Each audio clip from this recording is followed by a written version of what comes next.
ইরানের উত্তর পশ্চিমাঞ্চল জানজান প্রদেশে অবিস্ফোরিত বোমা নিষ্ক্রিয় করতে গিয়ে 14 জন আইআরজিসি সদস্য নিহত হয়েছেন। শুক্রবার ঘটে যাওয়া এই ঘটনায় আরও 2 জন আহত হয়েছেন।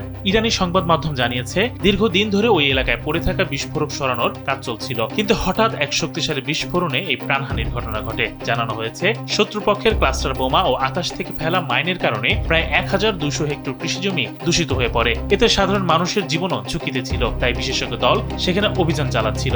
জীবন অবাক না করলে কে করবে? 28% মিল্ক ফ্যাটের অবাক করার সাথে ফ্রেশ মিল্ক পাউডার। জীবন অবাক করুক প্রতিদিন। এখনো পর্যন্ত 15,000-এর বেশি বিস্ফোরক নিষ্ক্রিয় করা হয়েছে বলে দাবি করা হয়েছে। ক্লাস্টার বোমা এমন এক ধরনের অস্ত্র যা বিস্ফোরণের পর ছোট ছোট বোমা ছড়িয়ে দেয়। এর অনেকগুলো সঙ্গে সঙ্গেই ফাটে না, ফলে দীর্ঘ সময় ধরে সেগুলো প্রাণঘাতী হয়ে পড়ে থাকে। বিশেষজ্ঞরা বলছেন, যুদ্ধ শেষ হলেও এর ভয়াবহতা অনেক বছর ধরে থেকে যায়। জানজানের এই ঘটনা আবারও দেখিয়ে দিল, যুদ্ধের ক্ষতি শুধু যুদ্ধক্ষেত্রে নয়, তার প্রভাব সাধারণ মানুষের জীবনেও গভীরভাবে পড়ে। এই বিস্ফোরণ সেই কঠিন বাস্তবতারই আরেকটি উদাহরণ।